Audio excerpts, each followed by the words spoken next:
celebrate friendship, academic collaboration, and cultural exchange between Indonesia and the Philippines. Before we begin our with a prayer to ask for a blessings and guidance, so we will have the prayer in silence according to each of us. Pray together. Please start.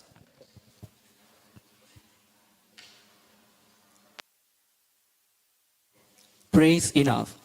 Now, ladies and gentlemen, please rise and shout the national anthem of Indonesia, Indonesia Raya, and national anthem of the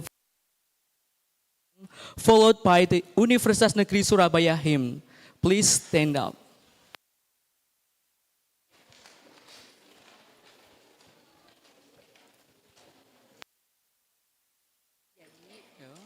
Langsung dilanjutkan ke Indonesia. Okay.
Followed by Universitas Negeri Surabaya hymn.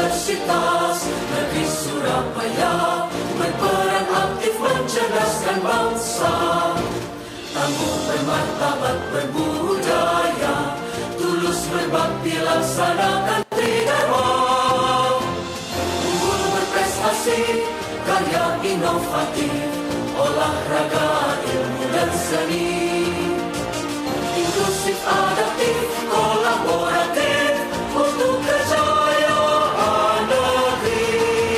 Dalam tempat kamu raih cintamu, berani, jujur dan teguh, jaga persatuan kebersamaan, teguhkan jiwamu untuk Unesa satu langkah di depan. Dalam tempat kamu raih cintamu, berani, jujur dan teguh, jaga persatuan kebersamaan, teguhkan jiwamu untuk Unesa satu langkah di depan.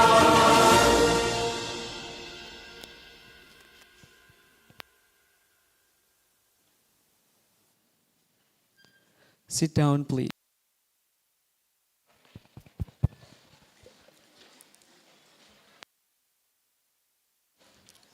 And now we will hear the welcoming speech of Social and Political Sciences, State University of Surabaya. Profesor Dr. Wiwi Sri Utami, MP.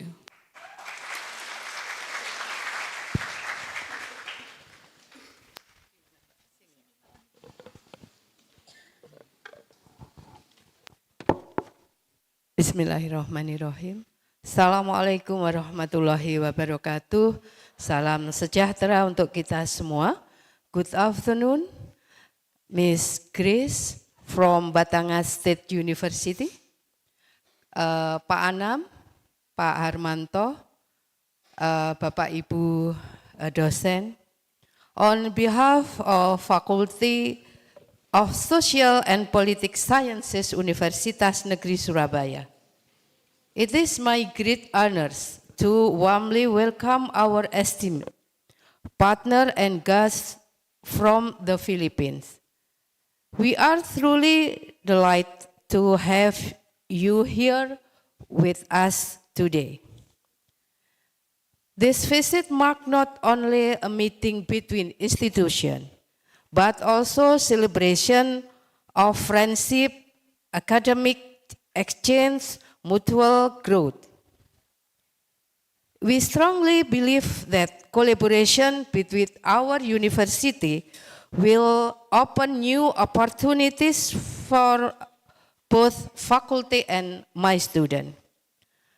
Through lecturer and student mobility, we can enrich our academic experiences and strengthen culture understanding.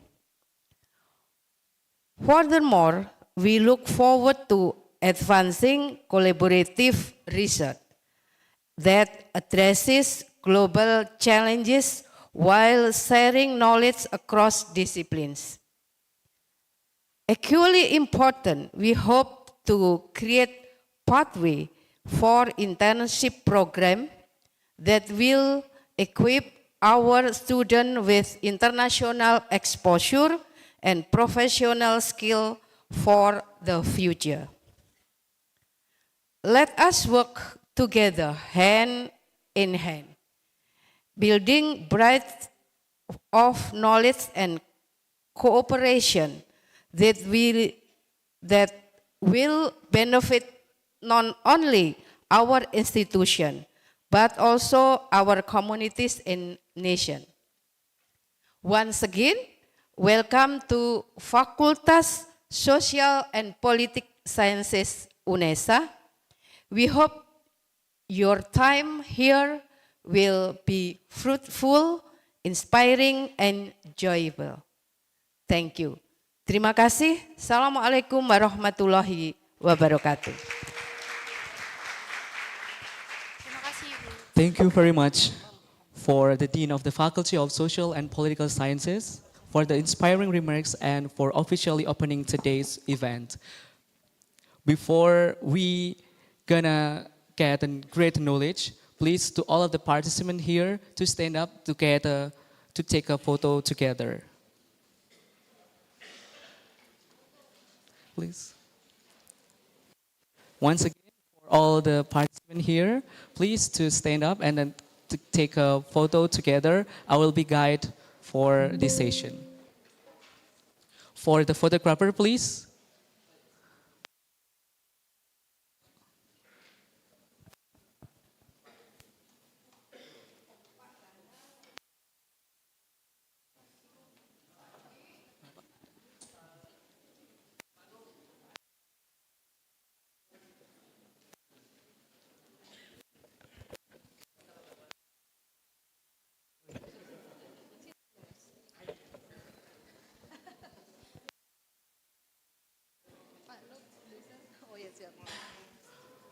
For first formal pose.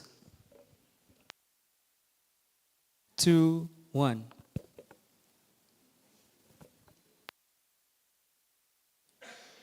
Unesa one step forward. Unesa satu langkah di depan. 2, 1. Visipol pasti melaju. 3, 2, 1. And for the free pose, for the cheer pose. Cheers. 1, 2.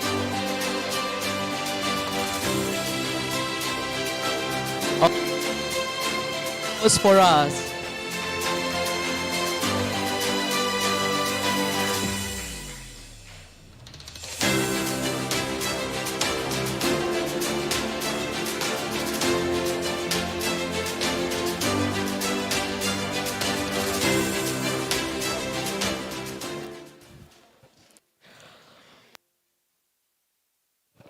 Ladies and gentlemen, we have now part of today's program. This program will be hosted by speaker. She is Bernard Grace A. Padua, MP to Batangas State University, TNEU. The session also will be guided by our moderator, lead the discussion and introduce the speaker. Therefore, hand over the session to our moderator. Please, Mas Rikun, SECOM, MCOM.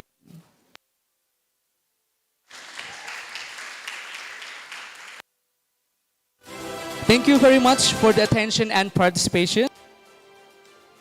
Together and strengthen the collaboration and education. I am Mameru Alam, your master of for today. Thank you very much.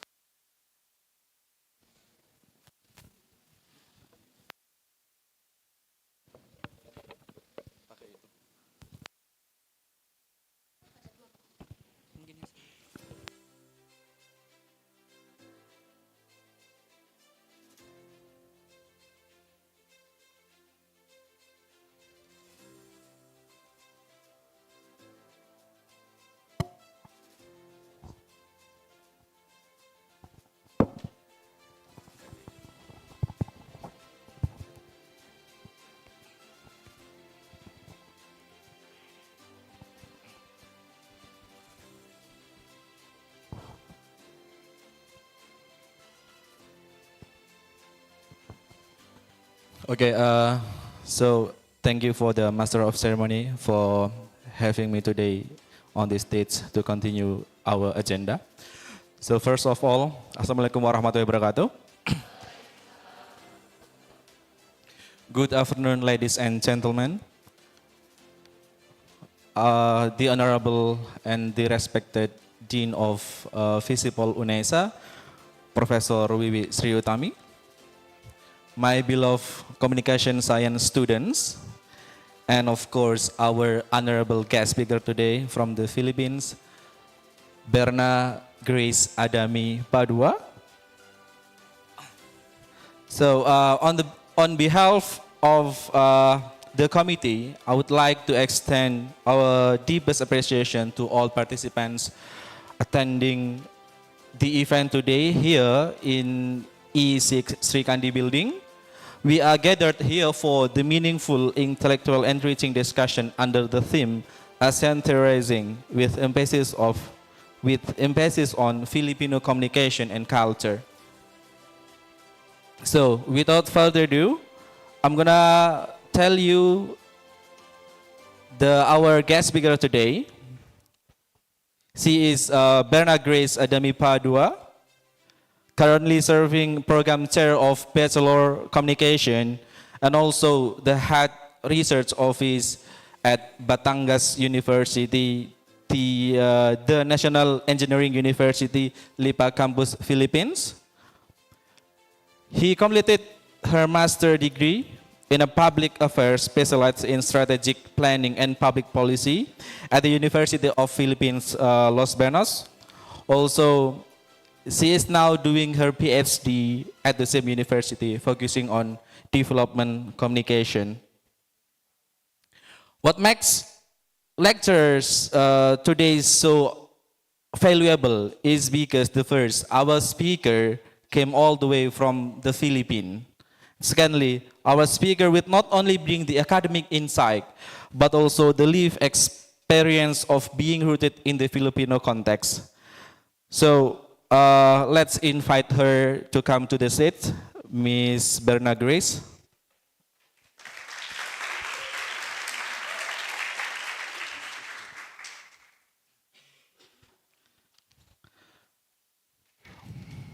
So the session will last about 1.5 hour.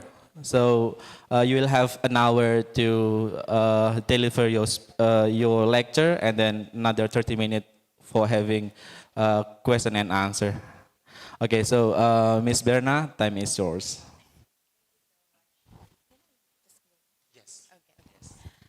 Salamat siang. Apa kabar? Is my bahasa correct? Because I'm thinking that my student is just joking me and I will be ridiculed by my bahasa. Allow me to have it here. You have my presentation. Thank you so much. For a while, this is live.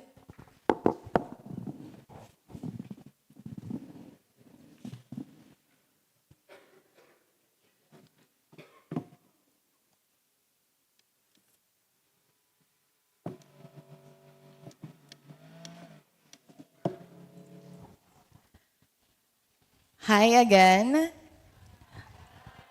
I think it's necessary to greet one, based on protocol, to the Faculty of Social and Political Sciences. Oh, thank you.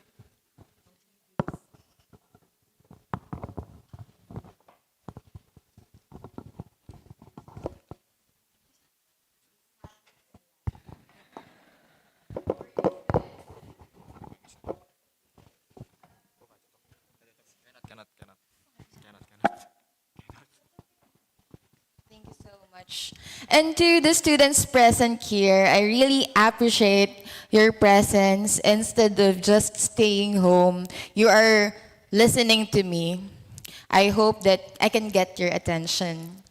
By the way, I'm Berna Grace, a faculty from Batangas State University, and just like you, I'm from the communication field. And though I'm really nervous right now to represent, but I'm really, really excited and proud to represent not only our university, but I'm feeling like a Miss Universe now because I'm the only Filipina present in here, and I'm representing the whole Philippines. Thank you so much. So going to my lecture, this is a serious lecture, right? In our early years in communication discipline, we're all communication field, right? Though different areas of specialization, we opened discussions from our own classes about the models of communication. Is that correct? Are we familiar with Berlow's SMCR model? The sender, message, channel, receiver? We know Berlow, or else he will haunt you. How about the first model of communication from Aristotle? Oh, your teachers are looking at you. You need to say yes. You know Aristotle's first model of communication. And the introduction of noise by Shannon and Weaver. And if you have noticed, only a few communication scholars discussed in our classes were from Asia, right? Everyone's from the western part of the globe. So today, let's discuss my topic. This is a serious topic. An introduction to Asian communication theories and its relevance to Philippine communication and culture. I'm no expert in Asian theorizing, but I'm hoping that I can at least introduce to you the concept of Asian theories. And I hope at the end of this lesson, as a teacher, you might also find the relevance of these Asian communication theories in Indonesian communication and culture. Okay, next slide. The East and the West has this unbridgeable gap and to Rudyard Kipling's Ballad of East and West, let me start with this praise. O East is East, and West is West, and never the twain shall meet. Now, there's the National University of Singapore Lee Kuan Yew School of Public Policy. The founding dean, Kishore Mahbubani, raised this very provocative question in 1998. Can Asians think independently of the West? There is a strong struggle for intellectual intelligence and the need to recognize Western frameworks in understanding the world. Again, the question is, can we as Asians think independently of the West? Now let us recall in world history, next slide please, that some Asian countries, except from the Siam or Thailand, who was never colonized by powerful countries, this is our background on why the Western had this idea or had this theories in us. First, Hong Kong. Hong Kong was under the British rule. You remember in your history classes? You say yes because your instructors are looking at you. The British rule for 100 years before it returned to China in 1997. The Philippines, us, was under the Spanish rule for more than 300 years and the American rule with a brief invasion of Japan during World War II. Indonesia was colonized by the Dutch. Malaysia and Burma or Myanmar were also under the British rule. It also includes Singapore, where it was integrated into Malaysia way back then. Vietnam, Cambodia, and Laos were occupied by the French. India was colonized by the British. Next slide. Since Asia has been colonized by the Westerns, it is really hard to separate us from the identity. And these Europeans were the first one to develop the theories in the 17th and 18th century, and the Americans during the 20th century. Though there's nothing wrong with the Western theories, it thoroughly explained to us the framework of communication, and we'll learn really a lot from this framework. But I want you to think of this. Asia has a different set of rich culture. I'm actually amazed on how the Philippines, this is actually my first time in Indonesia, we really have different set of rich culture. And none of the communication models, Western communication models and theories could give justice to the richness of our culture. The SMCR model of Berlo might not explain thoroughly the context of our own culture. Now, I will introduce to you my best friends now.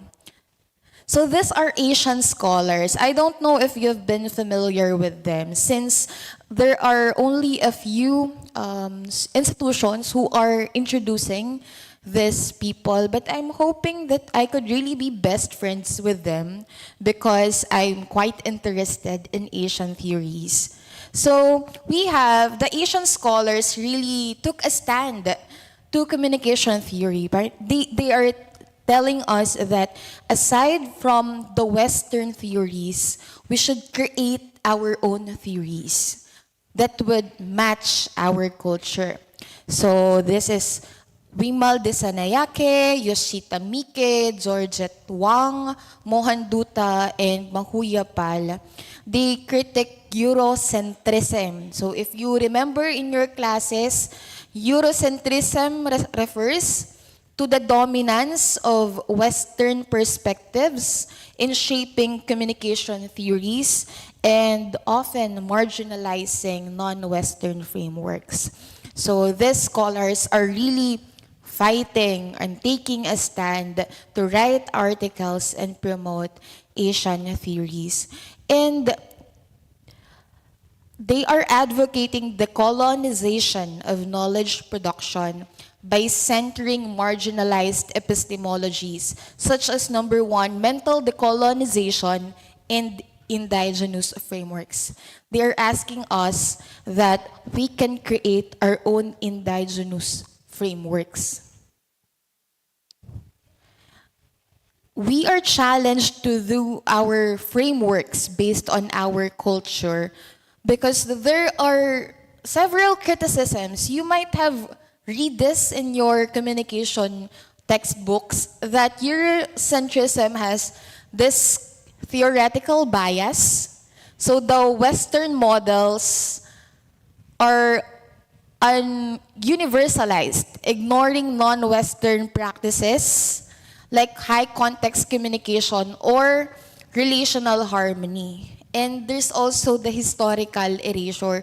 Let's be honest, the Western colonized us for hundreds of years for some of the Asian countries.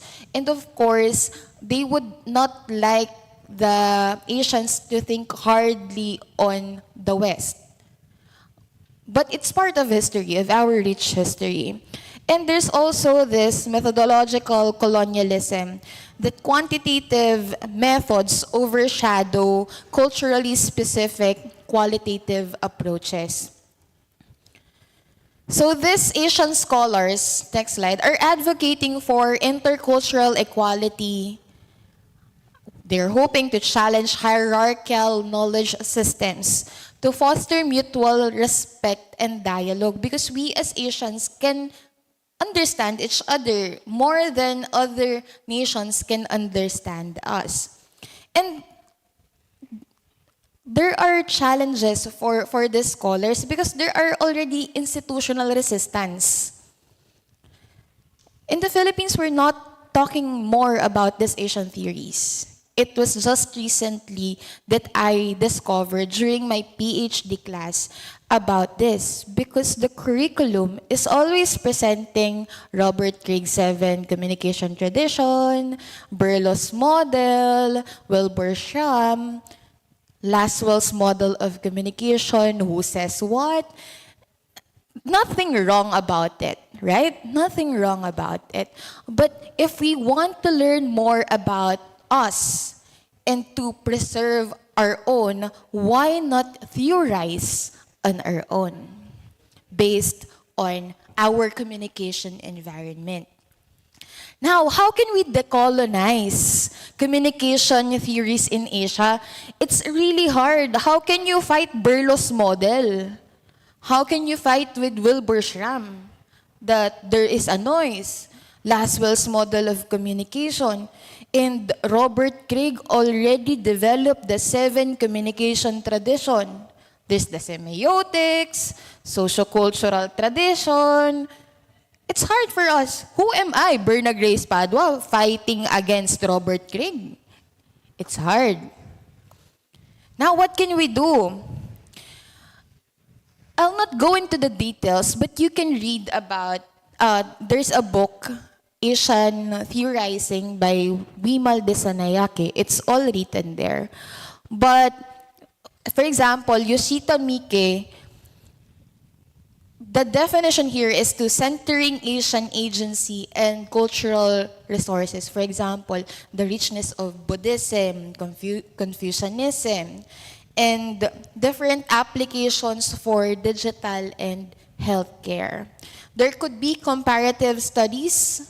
We're not neglecting the Western culture, but we can create comparative studies on the West. There's also the promotion of grassroots knowledge. Theories must emerge from resistance movements, according to Mohan Dutta and Mahuyapal. And there's a call to action for South-South solidarity. And this one, he's actually my favorite, Wimal de Sanayake. The cultural specificity, Confucian hierarchy, Buddhist mindfulness, and Taoist balance. No one talks about how this religion really affect our communication practices. And there's methodological pluralism that advocates for qualitative, holistic methods aligned with our Asian perspectives. Are you still okay? Discussions are really boring, right? Thumbs up if you're okay. Yes. Let's go to the Philippines. My students are also bored during my classes. But the difference with this class and with my class in the Philippines, they cannot see me smile. Because I'm strict in class, very strict in class. Now, the Westernization strategies by Georgette Wang. So, culturally grounded theories is her advocacy. These examples include integrating Confucian principles into organizational communication. For the higher years in communication, you have lessons about organizational communication. There are different types of organization based on how we deal with the different subsystems of our organization. But for Georgette Wang, she wants to integrate culturally grounded theories in our organizations and to decentralized networks, promoting regional journals and conferences to amplify non-Western voices. In your library, you might have access to Elsevier, Sage, but do we have a database for all Asian researches?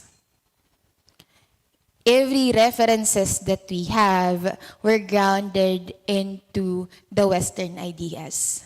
But again, there's nothing wrong about taking references from the West. But we are hoping to have more from us to preserve what is for us. It's hard for Wimal Dasanayake and friends to fight for this Asian communication theories. Next slide. Of course, there are theoretical risks. How can you fight with Berlo? Berlo is already dead and already created a name. There's Robert Craig's book about the communication theories. The theories already exist and they are already established based on the researches that we have done. Many scholars have proved that the SMCR model is good. And the introduction of noise, my message to you would not be received if there is a noise, right? Is that wrong? No, it's not wrong. So these theories are hindrances already. And we need to replace these theories to focus on Asia-centricity to make it our own. Next, institutional barriers. The school is an institutional barrier to Wimal de Sanayake because our curriculum is full with Craig's model of communication. We are introduced to Berlo's model. In intro to communication, the first thing that you need to know is the sender, the message, the channel, and receiver. For higher years, you have the noise and the feedback, right? But there's nothing wrong. But I'm hoping that also the institutional barriers could be solved by integrating Asian theories, or at least introducing Asian theories to our curriculum. And we are dominated by English language. In the Philippines, I'm also guilty about this. In class, we speak English because we want to be our researches to be published in the international level so the Western countries can understand us. And that's the reality, the sad reality. If my student will speak in our native language, I will be mad. You speak English. So I'm also an institutional barrier. And there's also the practical limitations, balancing cultural specificity with global applicability. We always want that our papers would be presented abroad. Why not present in our own country first? Our goal always is you follow certain format so that the universe can understand it. Does our community understand us? And integrating activist praxis into academia. Now, I will go now with one of the culture in the Philippines. It's called as hiya. Hiya. Hiya is shame, feeling ashamed of. I'm very shy. Not because of the personality, but it might have been explained with the social penetration theory. You remember the image of an onion in communication theory by Erwin Altman and Dalmas Taylor? That we develop relationship like an onion, layer by layer. You need to peel every layer of the onion. And that might explain the context of hiya in the Philippines. I will not talk to you because I'm shy. Or if you go into one household, you will not eat, even if you're very hungry, because you are shy. In the context of Filipinos, I don't know with the Indonesians. There is a need of trust before increasing intimate information for Erwin Altman and Dalmas Taylor. And in the Philippines, Filipinos, especially in sensitive matters, in taboo topics, we avoid this conversation. Not because we will step on a culture, but because we don't want to be ridiculed. So we just shut up about it. And this is influenced, yes, by the concept of shame or modesty. I'd rather not talk because I want to retain my being modest. Where people try to preserve harmony in social interactions. And the other opposite of that is pakikisama or getting along. For example, you have a chaos with your friends. And to deal with the whole group, you just join them because you want to get along. And it's one of the culture in the Philippines to avoid certain conflicts. These topics, there are topics that are very taboo to us. For example, in the Philippines, we avoid topics about intimacy. Politically speaking, this results to avoidance of such topics even in policy making. And our policies in the Philippines are reflective of our own culture. I would like to take credit on my undergraduate students for inspiring me to focus on this topic.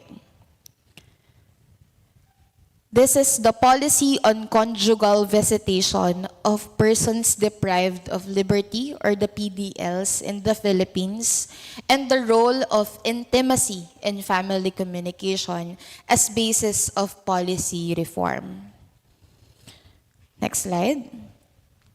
To give you a background, in the context of Filipino culture, the fathers are traditionally regarded as the haligi ng tahanan, or the pillars of home. They are the foundation of our home. While mothers are seen as the ilaw, like that ilaw, the light of the home. Although in contemporary society in the Philippines, it has made efforts to correct these gender stereotypes, because in the Philippines there are single mothers who need to juggle both as a father and as a mother. And it has still been a challenge for families to be maintained. In communication, one of the realizations is that families should communicate to have a better society. Particularly in cases when parents are incarcerated or the parents are in jail. So they are far away from their family.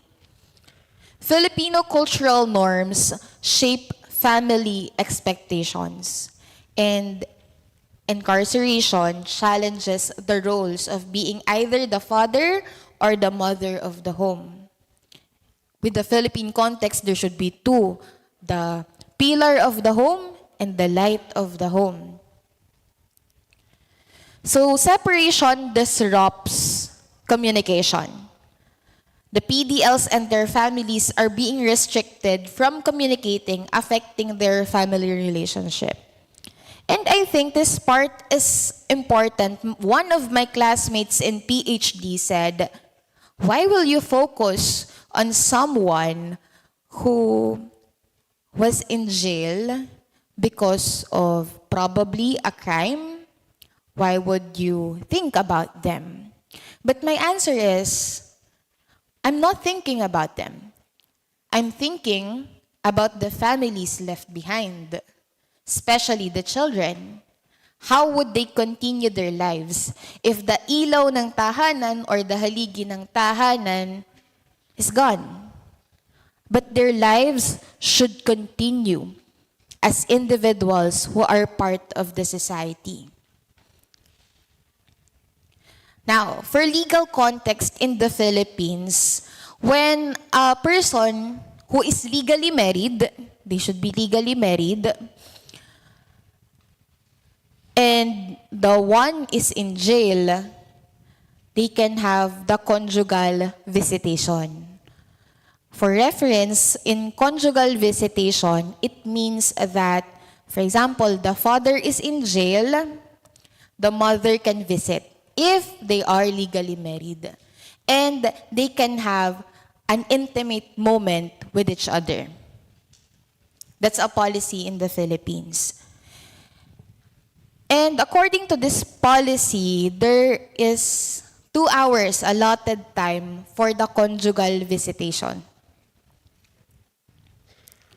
Despite policy revisions, since it has already been reformed, because there are families in the Philippines who are not married, but they are already living together, but considered as a family. So part of our family setup. So they already reformed the policy, but still, it's lacking. You know why? Because our facilities are lacking. Imagine, intimate moments are done by married couples in a private room, right? In a private room. But in the Philippines, I want you to imagine a bunk bed, 2 bunk beds, lower and higher. And in a small room, there might be 5 bunk beds. 5 bunk beds. So there can be 10 couples. 1 in the lower and in the upper bunk bed. And since it's the policy that they can have an intimate moment with each other, they are having the intimate moment all together. But they need to be married. And there is a police guard outside because they are prisoners. I'm thinking, is it still human? Is our policy in the Philippines still human? Yes, it has been reformed, but there's still a problem. And another issue in the legal and policy context, instead of 2 hours, they're only given 15 minutes. It's not enough for them to talk. What more for intimate moments? I'm married, by the way. That's why I understand. 15 minutes.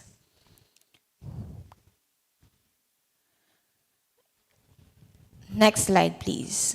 And this maintaining family communication, there's a prerequisite. There should be intimacy in maintaining family communication. Your mother and father would always have their own moments of communicating. And it's important in family communication. The first theme of having special connection reflects the crucial components of intimacy and passion that sustain relationships, according to Stenberg. And this intimacy strengthens relationships during incarceration, when one is in prison. Next. They are already having barriers to communication during the physical visitation. When we say physical visitation with the PDLs in the Philippines, they can talk, just talk. It can be with their wives or husbands or their children during visiting hours. And even this physical visitation, there's a policy, but during the implementation, it's very hard. It's very hot in the Philippines. But our prisons, there's no aircon. And they need to talk all together with other families. It's like group discussion. So how can they talk about their children? If there are noise, poor ventilation, and being overcrowded because our facilities cannot accommodate all incarcerated individuals. There are limited visitation time and conflicting schedules. And this is actually based on the initial study of my students. They said that one family can transfer from one region to another region to another region. You know why?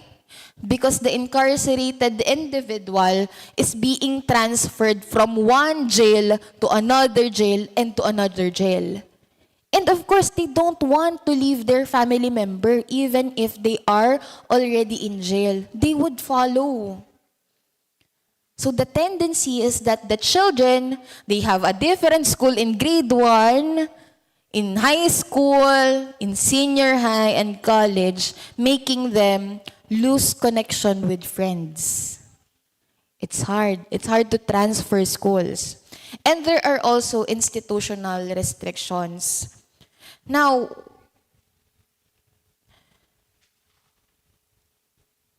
we cannot totally reform certain policies because of hiya,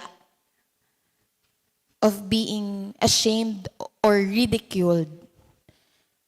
Because in the Philippines, if you talk about intimacy, even for married couples, it's an off-topic. Because it's part of our culture to be ashamed of something. Even if data says that there's a need to be reformed. Intimacy is a taboo topic even for married couples. And media, silence, and there's a societal discomfort when talking about it. Also, in the Philippines, majority are Christians. The Christians dominate policy discourse. Not only in this issue, there are several policies in the Philippines that personally I think it cannot be enhanced because we don't talk about it. We are silenced about it. Our culture silenced us. Is there something wrong with our culture? I think none. But we need to push more for a more humanistic policies in the Philippines. Now, here's actually my proposed framework. I want to be friends with Wimal Disanayake. That's why I created a framework. Our culture, in which we communicate as individuals, shapes our policies. Shapes our policies, the rules and regulations of our own countries. And the policies, of course, they are made to benefit the people, us. It is for us. But ironically speaking, it's also the people who create our own culture through communication. So now, how can we enhance our own policies? Other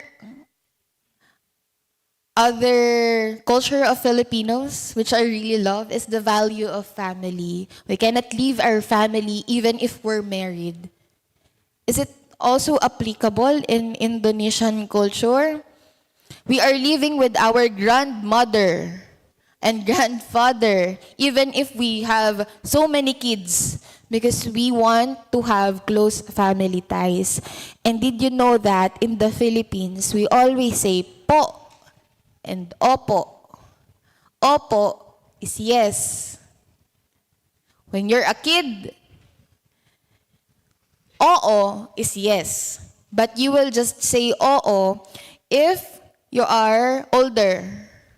If you're a kid and you need to say yes, don't say oo. You need to say opo. And we also use the honorifics po.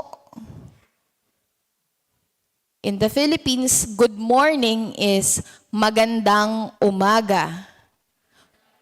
Yes, magandang umaga. In the Philippines, the kids don't just say magandang umaga. We say magandang umaga po. We add po. Can you say maganda ka? With honorifics po, maganda ka po. Do you know what it means? I'm pretty. Thank you so much po. We also have the sense of utang na loob. It's the depth of gratitude. Like you owe someone if they help you. And it's really hard to say no to someone who already helped you in the past. And this also affects our family communication. For example, my auntie helped me in college. She pays for my allowance. Now I have utang na loob with my auntie. Now, my auntie's kids are now my responsibility. And all I can say is, opo. It's part of our rich culture. Next, we always bow. Respect to elders, we bow. And we say mano po. Mano po, you put your hand like this. If you're the elder one, you put here. And then the kid or the younger one will hold your hand and put it in the head like that. Mano po. Mano po. This also applies to our godmothers, godfathers, grandparents, mother. If I will go to my hometown and visit my mother, if I don't say mano po, I'm such a disgrace to my family. We need to say, Mano po. Magandang umaga po. Say, maganda ka po. What's maganda ka po? You are pretty. Thank you so much. And our religion. We are influenced as well by religion. The elders say, God bless.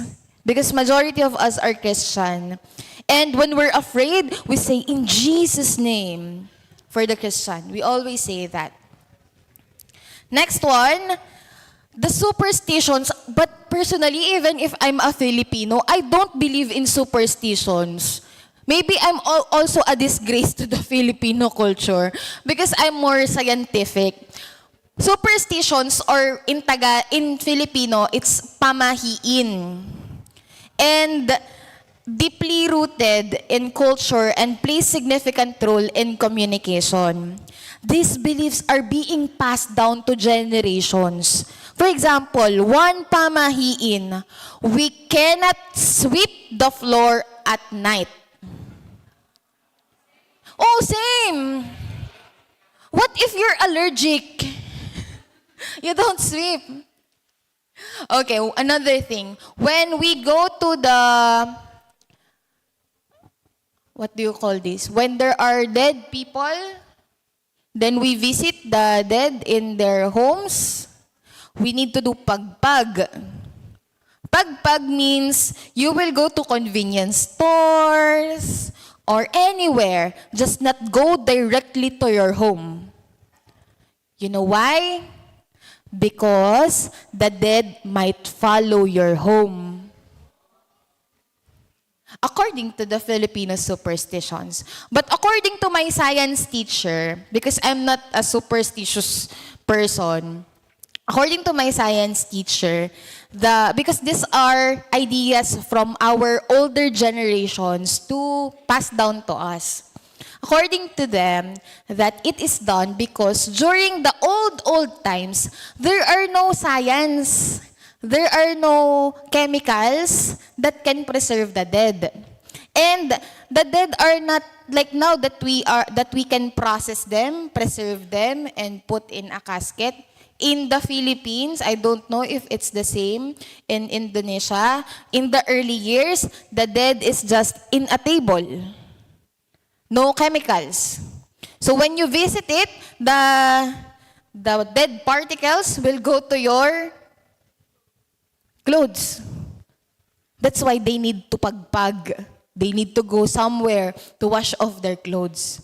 But since it has been passed down to generation, they said that the dead will follow you. And it's part of the richness of the Filipino culture.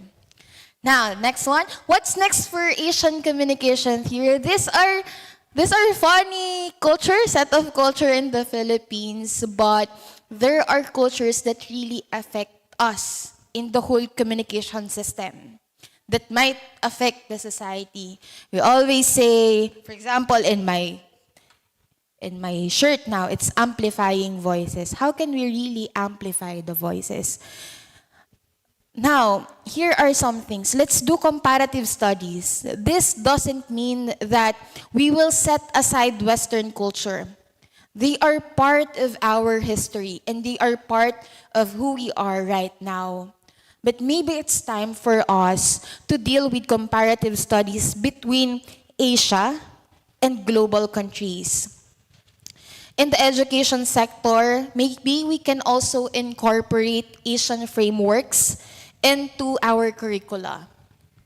And let's do collaborative research that can really amplify the voices of the marginalized Asian scholars to decolonize knowledge production.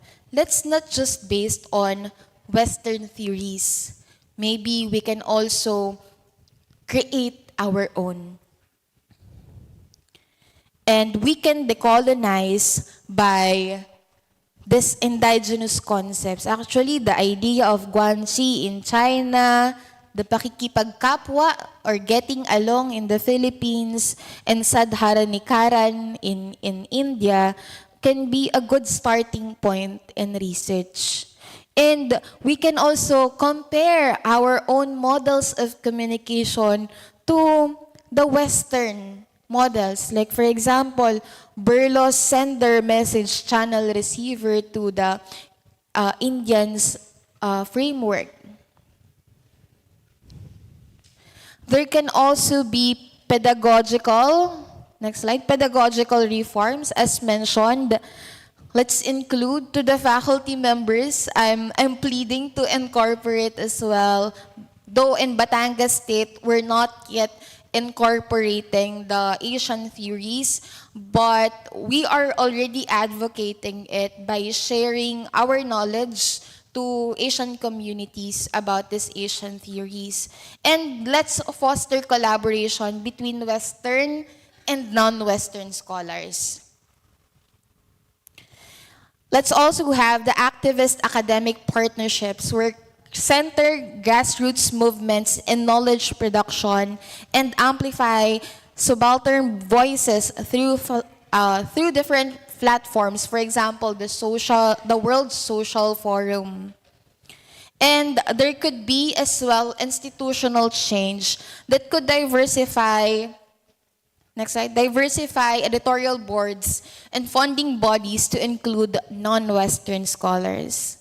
Also, let us recognize non-Western journals as a legitimate academic outlets. We also go into our institution actually pay for subscription to these journals. Nothing wrong about it, the Elsevier, the Sage, but maybe we can also adapt to look for non-Western journals. Let me end by this. Decolonization is not merely theoretical. It requires dismantling extractive academic habits, recentering marginalized voices, and reimagining communication as a tool for global justice. I hope that at the end of this, we can reassess on how our culture really affects our communication environment. And maybe someday one of the audience in here can also do a theory focused on our own culture, on the Indonesian culture, because that's my goal as well in the Philippines, to create a theory that would really allow us to explain how Filipinos communicate.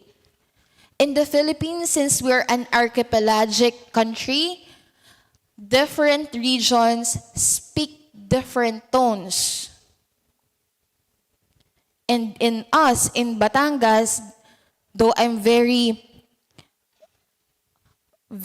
what do you call this, very shy right now, but we really speak loud and like we're very angry. So when we represent to other region within the Philippines, they say, is she angry? Is she mad? But that's part of our culture in Batangas. And as Mike asserts, to theorize communication is to theorize humanity. To theorize humanity is to theorize culture. So these are my references for today's talk. Actually, the first part of my presentation, I would not take the full credit of it. That's from one of my colleagues in the PhD. And you can contact me through this email. And that's it. Thank you so much. Thank you po.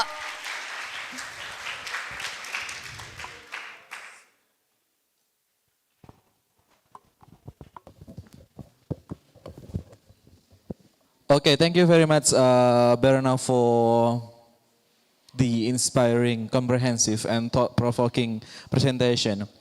So, anyway, I was surprised that we share the same cultures when you said manopo. Yes, and then about the superstition. So, we also have the belief that Indonesian, we can sweep the floor at night. So I guess we are we have the same cultures. So everyone, now we'll proceed to the question and answer session. So if you have any question to Berna, please raise your hand. And before you ask, it will be so good if you can introduce yourself. Okay? So anyone has question? Okay. So many questions, I'm afraid. Okay, so let's have someone from the right wing first. Okay, the one wearing the blue.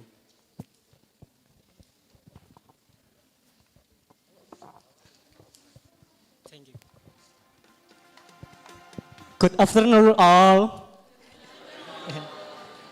Thank you for your attention. Thank you for your time. My name is Rayhan Nur Imam Mahfud, but you can call me Rayhan. I'm from a graduate of the Communication Studies program at Surabaya State University. My question is basic.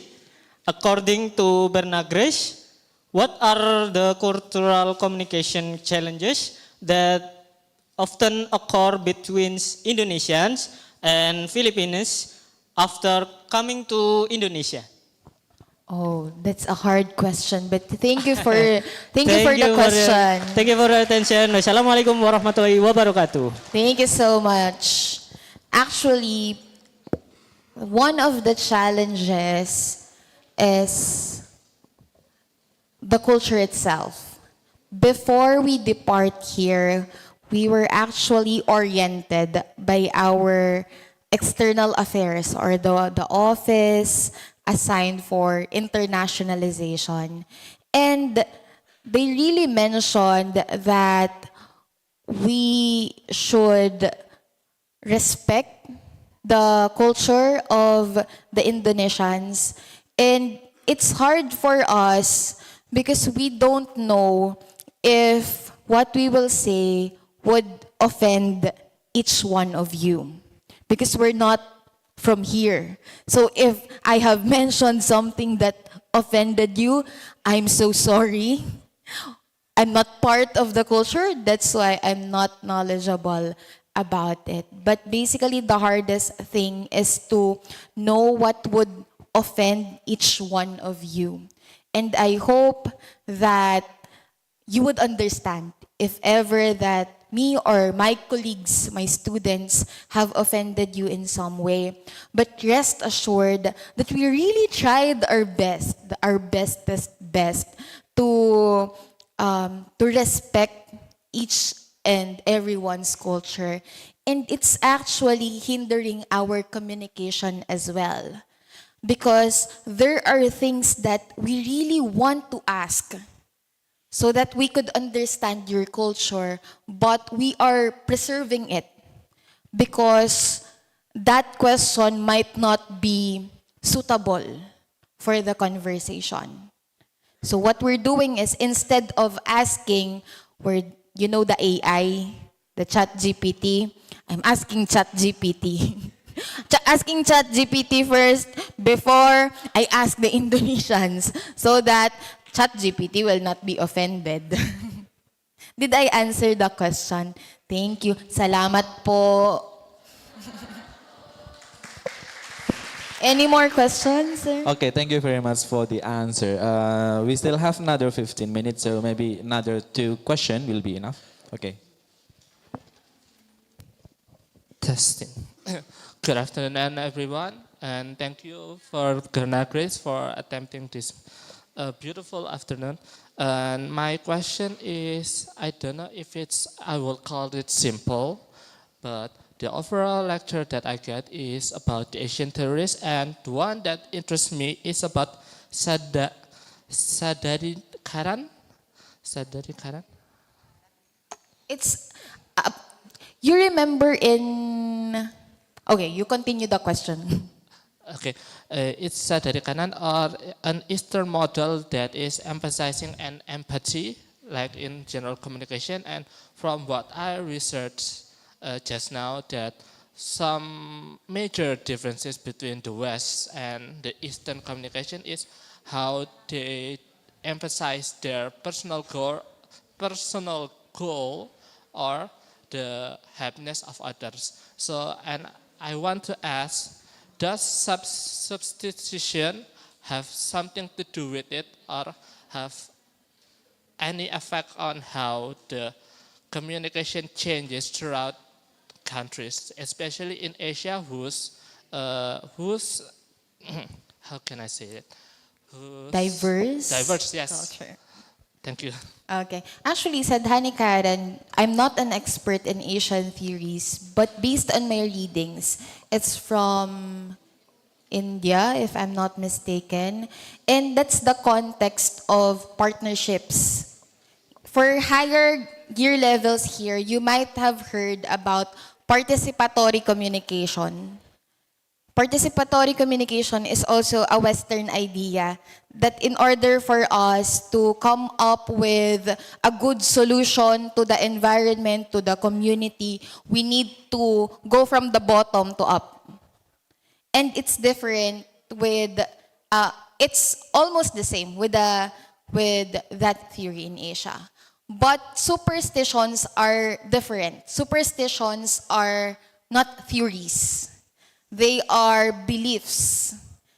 And we cannot compare it because the other one is a theory established in Asia and the other one is a set of culture. And actually, the pamahiin, I want to deal with the pamahiin. It really affects us in the Philippines.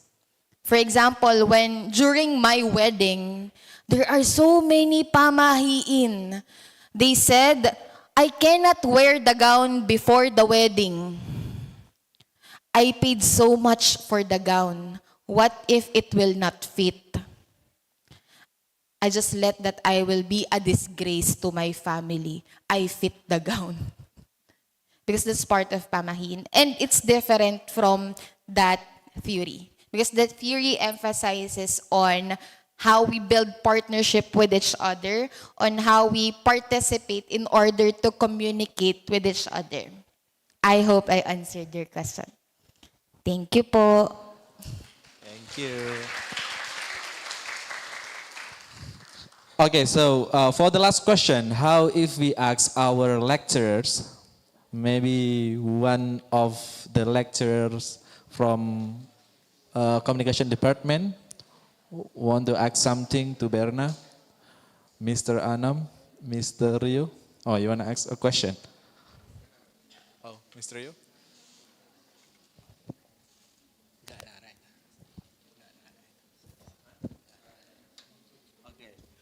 Okay, so just let me represent them because for now, maybe they have no question. So, I'm just curious about when you say hiya and pakikisima. Pakikisama. Okay, pakikisama. So, the simple question, how do we deal with that? Because if we still perform that kind of concept, that kind of belief, it can hinder us to the global stage.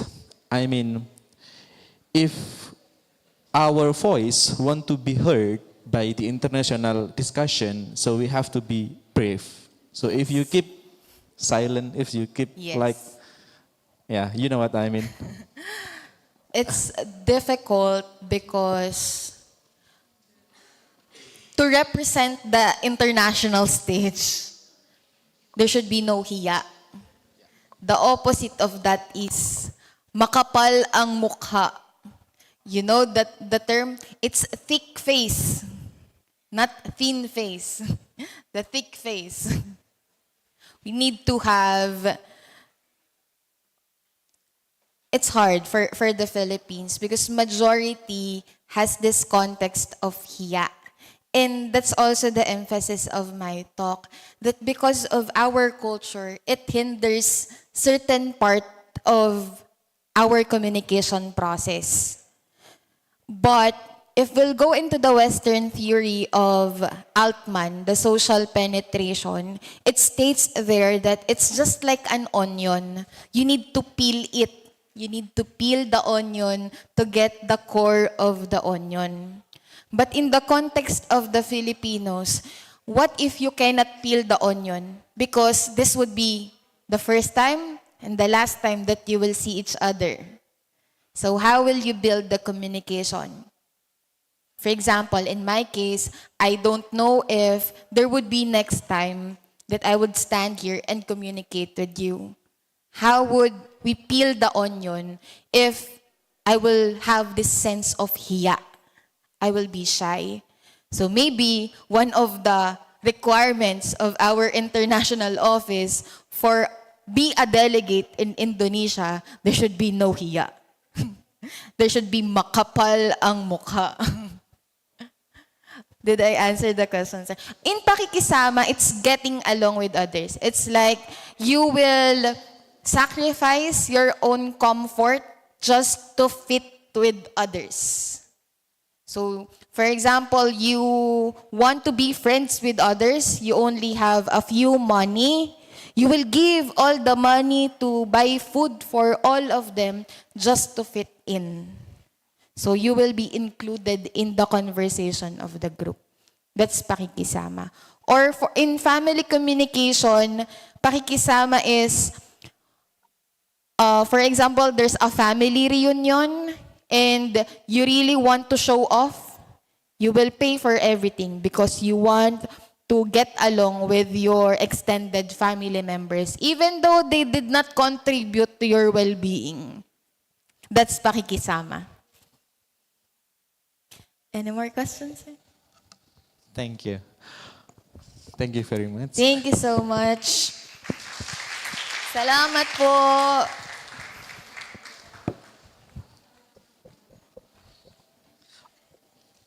Okay, so as we are heading to the last session of today's lecture, let me open my note.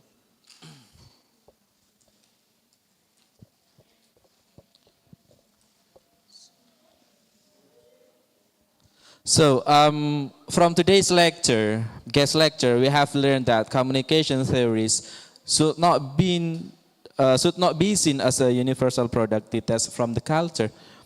Instead, they must be contextualized, rooted in histories, and also the lived experiences of the society.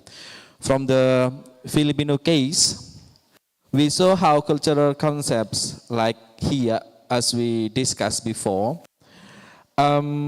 maybe can hinder our voice or can hinder our voice to say something in the global stage. So this encourages us to be more critical of the dominant Western paradigm and more open to building knowledge from our own ASEAN realities.